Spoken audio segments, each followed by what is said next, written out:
15 साल नगर सेवक रहने के बाद भी मैंने 1 रुपये का कहीं भी मेरे ऊपर लांछन नहीं है, कोई दाग नहीं है। तो ऐसे साफ सुथरी छवि वाले इंसान को जिता के लाइए आप लोग और शहर का विकास करने का एक मौका हमें भी दीजिए। आपने पिछले 15 साल से देख रहे हो, आप विकास के नाम पे आपको ठगा गया है। आपके टैक्सेस देखिए, हाउस टैक्स देखिए, हर घर के ऊपर हाउस टैक्स 38% बढ़ गया। तो ये हाउस टैक्स बढ़ाने का काम जिसने भी किया है, ऐसे लोगों को आपको हटाना चाहिए और एक साफ सुथरी छवि वाले इंसान को चुन के लाना चाहिए। आज भी खा रहे हैं, आगे भी लोग खाएंगे और उसके लिए कत्ल खाना ही जरूरी नहीं है। लेकिन जो पैसा 40 करोड़ रुपए की जो बात चर्चा चल रही है, 40 करोड़ रुपए का टेंडर, 40 करोड़ रुपए का टेंडर, वो 40 करोड़ रुपए शहर में एक अच्छा अस्पताल बनाने के लिए, महिलाओं के लिए कुछ सुविधा करने के लिए, बच्चे लोगों का प्ले ग्राउंड बनाने के लिए, गार्डन बनाने के लिए वो यूज करे तो एक शहर में अच्छा वातावरण जाता है। आज रोड की भी स्थिति आप लोग देखिए, ये लोग बोलते हैं कि हमने 1200 करोड़ लाया रोड के लिए, 1200 करोड़ लाया, तो रोड की हालत क्या है? और आने वाले दिन में उत्तर भारतीय बताएंगे, जो ये लोग बोलते हैं ना उत्तर भारतीयों में क्या दम है, कैसे लड़ेगा, हम लोग देखते हैं। उत्तर भारतीय तो बिखरे हुए, मुझे मेरे भाइयों पे, मेरे समाज पे पूरा भरोसा है कि मेरा समाज खुल के मेरा साथ देगा और इनको दिखाएगा कि इनकी क्या दम है।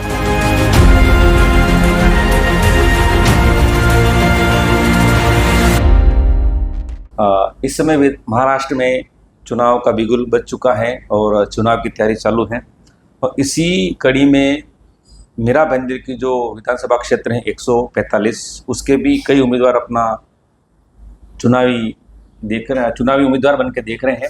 और इस कड़ी में हम एक साफ सुथरी वाले उत्तर भारतीय नेता श्रीमान हंशु कुमार जी पांडे, जो 3 बार नगर सेवक रह चुके हैं, उनसे आप जानते हैं कि इस बार वो विधायक के रूप में क्या तैयारी कर रहे हैं और वो इस चुनाव जीतने के बाद वो मीरा बंदर वासियों को क्या क्या देना चाहेंगे।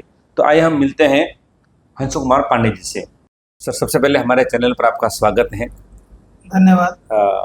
सर, इस समय विधानसभा चुनाव का महाराष्ट्र में बिगुल बज चुका है और आप एक छाप छवि सूत्री वाले नेता हैं जो 3 बार आप नगर सेवक भी रह चुके हैं और इस समय आप 145 से विधायक की आप तैयारी कर रहे हैं, क्या कहना चाहेंगे आप?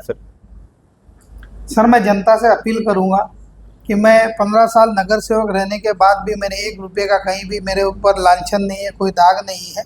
तो ऐसे साफ सुथरी छवि वाले इंसान को जिता के लाइए आप लोग और शहर का विकास करने का एक मौका हमें भी दीजिए। आपने पिछले 15 साल से देख रहे हो, आप विकास के नाम पे आपको ठगा गया है। आपके टैक्सेस देखिए, हाउस टैक्स देखिए, हर घर के ऊपर हाउस टैक्स 38% बढ़ गया है। तो ये हाउस टैक्स बढ़ाने का काम जिसने भी किया है, ऐसे लोगों को आपको हटाना चाहिए और एक साफ सुथरी छवि वाले इंसान को चुन के लाना चाहिए। अभी सब अपनी अपनी राजनीति रोटियां सेक रहे हैं, मुझे उससे कोई मतलब नहीं, वो अपना काम करे, मैं अपना काम करूँगा। लेकिन मैंने जो कुछ भी काम अपने नगर सेवक के कार्यकाल में किया हूँ, तो उससे मुझे विश्वास है कि मैं शहर का अच्छा विकास कर सकता हूँ। सर, इस समय एक बड़ा मुद्दा चल रहा है कि कत्ल खाना मीरा बंदर में होना चाहिए, मगर वो कुछ कैंसिल हुआ है या रद्द हुआ है, वो भी आगे मालूम पड़ेगा। तो उस कत्ल खाने के बारे में आप क्या कहना चाहेंगे 2 नेताओं की नोटंकी में? देखिए, कल भी मैंने यही कहा, आज भी मैं वही कहता हूँ कि कत्ल खाना शहर की ज़रूरत नहीं है। लोग पहले भी नॉनवेज खाते थे, आज भी खा रहे हैं और आगे भी लोग खाएंगे और उसके लिए कत्ल खाना ही ज़रूरी नहीं है। लेकिन जो पैसा 40 करोड़ रुपए की जो बात चर्चा चल रही है कि 40 करोड़ रुपए का टेंडर, 40 करोड़ रुपए का टेंडर, वो 40 करोड़ रुपए शहर में एक अच्छा अस्पताल बनाने के लिए, महिलाओं के लिए कुछ सुविधा करने के लिए, बच्चे लोगों का प्ले ग्राउंड बनाने के लिए, गार्डन बनाने के लिए वो यूज़ करे तो एक शहर में अच्छा वातावरण जाता है। आज रोड की भी स्थिति आप लोग देखिए, ये लोग बोलते हैं कि हमने 1200 करोड़ लाया रोड के लिए, 1200 करोड़ रुपया लाया, तो रोड की हालत क्या है? हर एक इंसान कंटाल गया है इस रास्ते से। ये रास्ते बनते हैं आज और 6 महीने के अंदर ये टूट जाते हैं। 6 महीने भी नहीं, मेरे ख्याल से पहली बारिश में ही इसका पूरा खत्म होता। तो एक ऐसा आप मुझे चुन के लाइए, मैं ऐसा एक नियम बनाऊंगा कि ये जो भी रोड के कॉन्ट्रैक्टर्स है उनसे भाई एक बॉन्डिंग होगी कि भाई ये रोड कम से कम 15 साल 10 साल चलना चाहिए, तब जाके ये शहर। और क्योंकि बार बार हम वही काम करते रहेंगे तो हमारे जो फंड आते हैं वो उधर ही यूटिलाइज हो जाते हैं, फिर आगे की हमको प्रोविजन करने के लिए पैसा कहाँ से आएगा? हमारी मीरा भाईंदर महानगर पालिका के 2200 करोड़ के बजट है, तो उससे भी शहर का विकास हो सकता है। ये सब हमारे कमिश्नर साहब और ये सब लोगों ने सोचना चाहिए, और जो यहाँ के स्थानिक नेता हैं उन लोगों ने सोचना चाहिए कि शहर के लिए कत्ल खाना जरूरी नहीं है, शहर के लिए बाकी अन्य चीजें जो जरूरी है उसका निर्माण करना चाहिए। सर, हमेशा हम पिछले कई साल देखते हैं कि कोई नेता आते हैं, कहते हैं कि उत्तर भारतीय हमारे साथ है, हमको वोट दो, हम ये करेंगे, मगर चुनाव के बाद उनको सब कुछ नहीं मिल जाता है। और आप स्वयं एक उत्तर भारतीय हैं, तो उत्तर भारतीय समाज अभी इसमें बिखरा हुआ है या इकट्ठा नहीं, इसमें क्या है सर? आप पूरी मुझे जानकारी दीजिए। सर, मुझे पूरा विश्वास है कि उत्तर भारतीय समाज एकजुट है, एकजुट रहेगा, और आने वाले दिन में उत्तर भारतीय बताएंगे। जो ये लोग बोलते हैं ना उत्तर भारतीयों में क्या दम है, कैसे लड़ेगा, हम लोग देखते हैं। उत्तर भारतीय तो बिखरे हुए हैं। मुझे मेरे भाइयों पे, मेरे समाज पे पूरा भरोसा है कि मेरा समाज खुल के मेरा साथ देगा और इनको दिखाएगा कि इनकी क्या दमखम है। और उत्तर भारतीय ही नहीं, ये भी बात आपको गारंटी से बोलता हूँ, मारवाड़ी, गुजराती, महाराष्ट्रियन, क्रिश्चियन, ये सब मेरे संपर्क में है, और वो जानते भी है कि अंशु कुमार पांडे एक ऐसा इंसान है जो कभी करप्शन नहीं किया है, तो ये शहर का विकास अच्छा करेगा। इसलिए सब मेरा साथ दे रहे हैं। अभी परसों ही हमारी स्टेनलेस स्टील एसोसिएशन के एक सुजाता मार्केट है, सुजाता मार्केट में हमें बुलाया गया था। वहाँ सभी नेता जाते हैं, लेकिन हमारे लिए जो लोगों ने बोला, वहाँ के वाइस प्रेसिडेंट जो बोला कि भाई अंशु कुमार पांडे जी निस्वार्थ और अनकरप्ट इंसान है, तो वो हिसाब से अंशु कुमार पांडे को ही चुन के लाना हमको शहर के जरूरी है। मैं आपको चाहे तो उसका प्रूफ भी एक वीडियो का माध्यम से दे देता हूँ। सर, इसमें शहर की सबसे बड़ी समस्या है ट्रैफिक। सुबह शाम यहाँ ट्रैफिक रहता है, तो उस आपके जीतने के बाद आप इस ट्रैफिक को कम कैसे कराएंगे और रोड पे जो है उनका कैसे आप इंतजाम करेंगे? देखिए, मैंने तो पिछले 2 साल में जब कोरोना काल में भी मैंने एक वीडियो वायरल किया था। मैं कमिश्नर साहब को निवेदन करता हूँ, सरकार से निवेदन करता हूँ, मीरा भाईंदर में 57 माले की बिल्डिंग, 40 माला, 50 माला, ये सब अभी प्रोविजन चालू है। तो मेरा ये मानना है कि शहर बढ़ता है तो इंफ्रास्ट्रक्चर बढ़ना चाहिए। इंफ्रास्ट्रक्चर नहीं बढ़ेगा तो शहर के सिर्फ बिल्डिंगें बना के क्या मतलब है? आज थोड़ा सा बारिश गिरता है तो आप बीपी रोड देखिए, कैबिन रोड देखिए, कहीं भी देखिए, अब ये आजाद नगर के बाद देखिए क्या स्थिति हो जाती है। लोगों की गाड़ियां चलाने की को इतनी तकलीफ होती है कि क्या बताऊं आपको। जब इंफ्रास्ट्रक्चर नहीं बढ़ेगा, शहर में गटर का प्रोविजन सही नहीं होगा, पानी का निकास बरोबर नहीं होगा, पानी नहीं आएगा पीने के लिए, और ना ही कोई प्लेग्राउंड होगा, तो ऐसे शहर में 57 माले की बिल्डिंग क्या आप 100 माले की बिल्डिंग बना के भी लोगों को त्रस्त करने वाले हो, लोगों को त्रस्त करने वाले हो। सिर्फ ये बात होगी कि यार अरे मीरा भाईंदर कितना डेवलप हो गया। अरे डेवलप उसका इंफ्रास्ट्रक्चर होना चाहिए, ना कि सिर्फ बिल्डिंग।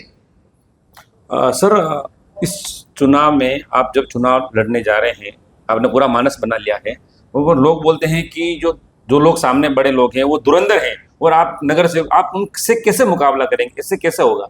सर, मेरी जो छवि है लोगों के बीच में, उनमें और मुझ में जमीन आसमान का फर्क है, जमीन आसमान का। जी। मैं इस बात का घमंड नहीं करता हूँ, लेकिन मुझे अपने आप पर ये भरोसा है, लोगों पर भरोसा है कि लोग भी अब त्रस्त हो चुके हैं, और वो चाहते हैं कि अब की बार अंशु कुमार पांडे को जिता के लाना बहुत ज़रूरी है, क्योंकि स्वच्छ छवि वाला इंसान जब आएगा शहर में, तब जाकर ये शहर का सचमुच विकास होगा।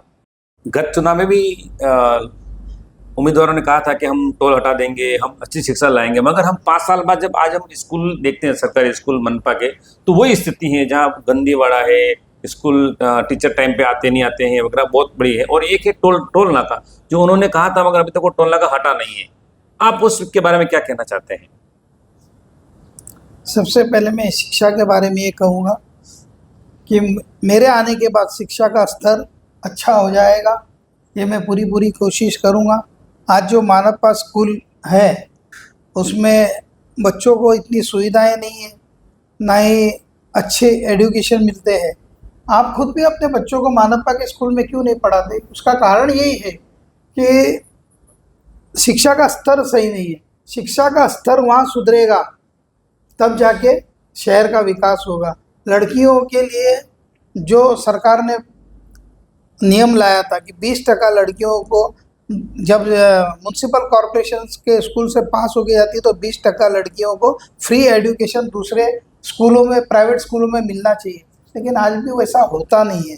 लेकिन ये सरकार की गाइडलाइन थी और ये सरकार की गाइडलाइन फॉलो होना चाहिए मेरे ख्याल से। लड़कियां जब, बच्चे पढ़ लिख के जब आगे बढ़ेंगे तभी ही देश का विकास होगा।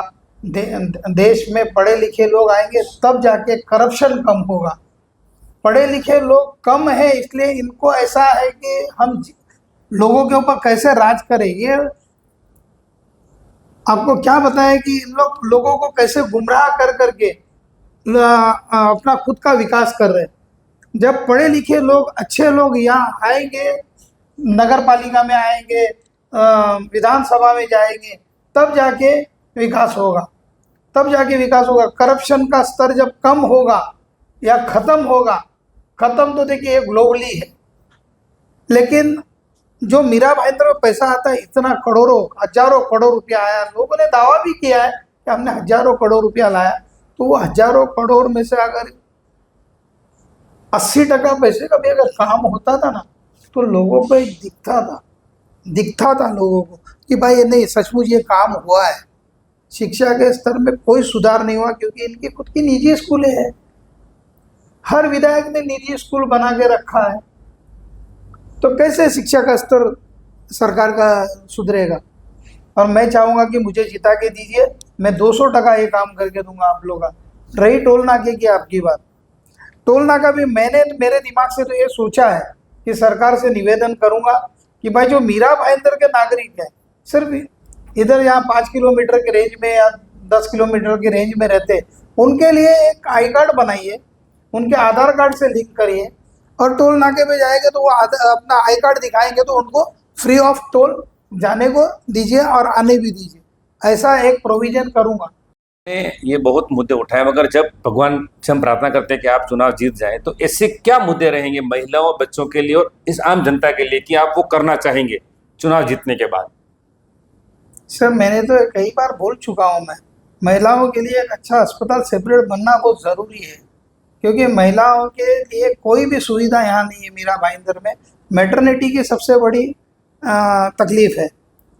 अभी हम टेम्बा की बात करें ना, अच्छा अस्पताल है लेकिन उसके अंदर सुविधाएं बहुत कम है।